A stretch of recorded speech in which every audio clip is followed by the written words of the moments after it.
often have an idea of what we want to bring into our life, have a vision of who we want to be, have a desire.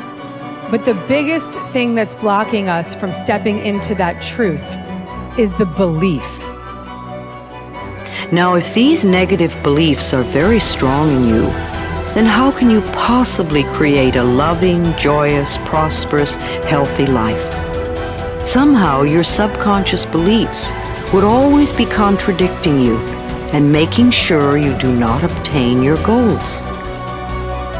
I find that resentment, criticism, guilt, and fear cause more problems in our bodies and in our experiences than anything else.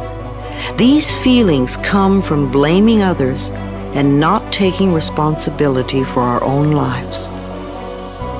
You see, if we are all responsible for everything that happens in our lives, then there is really no one to blame.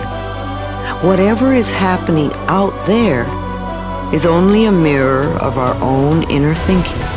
When we have a problem, a difficulty, a struggle that is located inside, and we're looking for the solution outside, someplace outside of ourselves. It would be like going to the doctor and telling him all of your symptoms.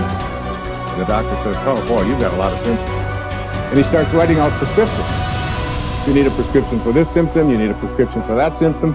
And finally, he gets this 4 or 5, and you go to walk out, and you say, well, I'd like my prescriptions. He said, no, I'll give this one to your mother-in-law, and I'll give this one to your neighbor, and I'll give this one to your daughter, and I'll give this one to your father. I mean, you're the one with the struggles and with the difficulties, expecting somebody else to change or something outside of you to get better in order for you to make your life work is something you have to really take a hard look at. It's in here. We have to feel love for ourselves and love for life in order for us to have love in our life. And so then to instruct people how to teach their body emotionally how that future could feel like before it's made manifest. If they do it properly, their body as the unconscious mind begins to believe it's living in that future reality in the present moment. And they're beginning to signal new genes in new ways that begins to change their body to look like the event has already occurred. Yeah. So we need new ways of thinking, new ways of living, and it comes down to something very simple. The most simple is about love. The bottom line, do we love ourselves enough to live our lives in a way that gives our bodies what they need to do what they know how to do really well? Do we love ourselves enough to live and to think in a way that allows the best version of ourselves and the best versions of our families and communities to come forward? So when you stand in this place of knowing that if this time-space reality has created within you a desire for something, this time-space reality will deliver the goods to you.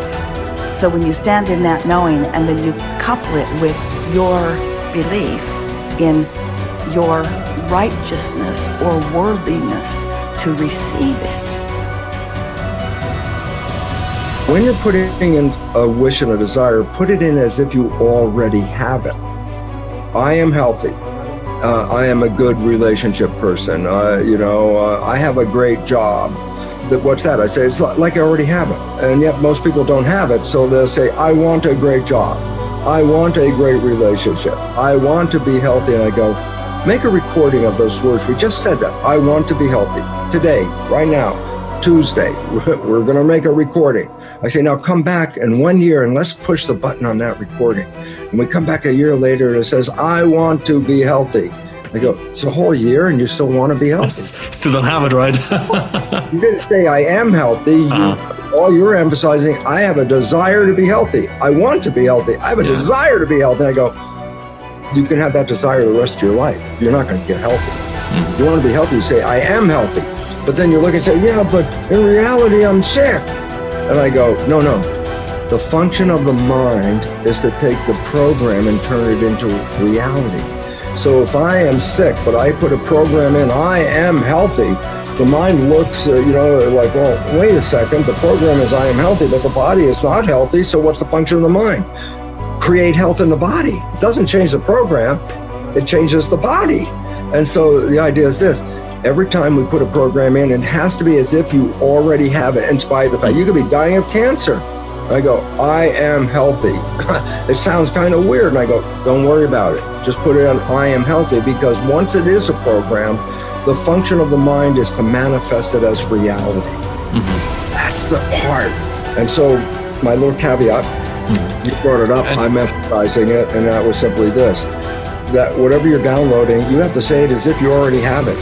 Because if you put a future tense on it, I will, I want, I say, if you record that, that means you will always want to have it. I will do this. You won't get there. So I just wanted to bring that in, because if we're making a program, then you must make sure it says as if you already have it, in spite of the fact you don't. Top people look for the good in every situation. They know that it is always there.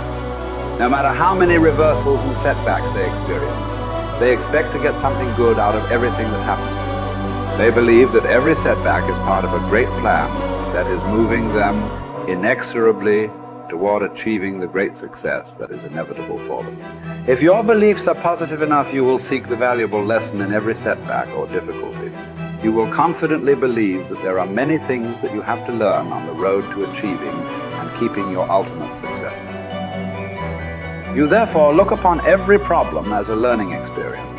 Napoleon Hill wrote, "Within every difficulty or obstacle, there is the seed of an equal or greater advantage or benefit." With this kind of an attitude, you benefit from everything that happens to you, positive or negative, as you move upward and onward toward achieving your major definite purpose. There is a law of reversibility in psychology and metaphysics that says you are more likely to act yourself into feeling a particular way than you are to feel yourself into acting. What this means is that when you start off, you may not feel like the great success that you desire to be. You will not have the self-confidence that comes from a record of successful achievement. You will often doubt your own abilities and fear failure. You will feel that you are not good enough, at least not yet. But if you act as if you were already the person you desire to be, with the qualities and talents that you desire to have, your actions will generate the feelings that go with them. You will actually act yourself into feeling the way you want to feel by the law of reversibility. If you want to be one of the top people in your business, dress like the top people, groom like the top people, organize your work habits the way they do. Pick the most successful people in your field and use them as your role model. If possible, go to them and ask them for advice on how to get ahead more rapidly. And whatever advice they give you, follow it immediately. Take action. When you start to walk, talk, dress, and behave like the top people, you soon begin to feel like the top people. You will treat other people like the top people do. You will work the way the top people work. You will start to get the results that the top people get. In no time at all, you will be one of the top people yourself.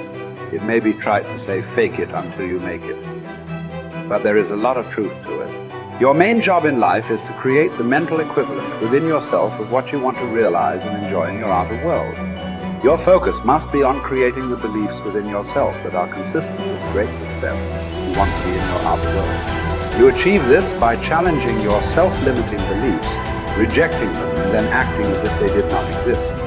You reinforce the development of new life, enhancing beliefs by increasing your knowledge and skills in your field to the point where you feel equal to any demand or challenge. You accelerate the development of new, positive beliefs by setting bigger and more exciting goals in every area. Finally, you act continually as if you were already the person that you desire to be.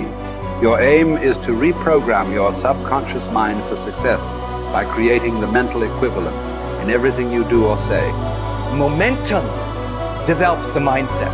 Momentum conditions the mind to confidence. Like just moving forward every day, even a small thing. If you just said, every day I'm gonna do 3 things to move my life forward, and you just did those 3 things every single day.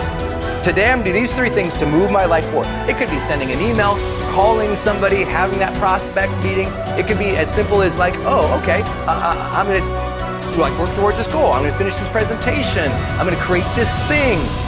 Whatever it is for you, like do that thing. Maybe it's like, oh, today I'm gonna work out today. Great, you worked out. Your mind goes, I said I was gonna work out, I worked out.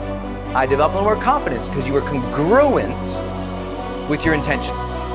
See, action is what makes us congruent with our intentions, right? That old thing you've heard me say, if you've been studying my work for a long time, intention without initiative is just sorry hopes. It really is. Intention without initiative is just sorry hope. You have to apply yourself again.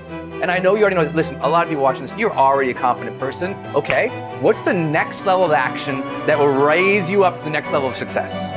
What's the next level of action and bold decision making that will change your life? I know you might already be a confident person, so what's your next level of action? Well, Brendan, I already feel confident going up and talking to a person. Great, now go up and talk to 4 people. Good job. Okay, well, Brendan, I already feel good, trying to put out this message. Great, do it again, be more vulnerable. Oh, Brendan, I already feel good, I started the business and I built to this. Great, double the business, let's see you do it. So when you challenge yourself to take actions that are a little bit outside your pay grade, a little bit outside your comfort zone, and you actually follow through, congruence comes in and you go, I set that intention, it was hard, I took the challenge, and I made it happen. That's it. That's really, truly it.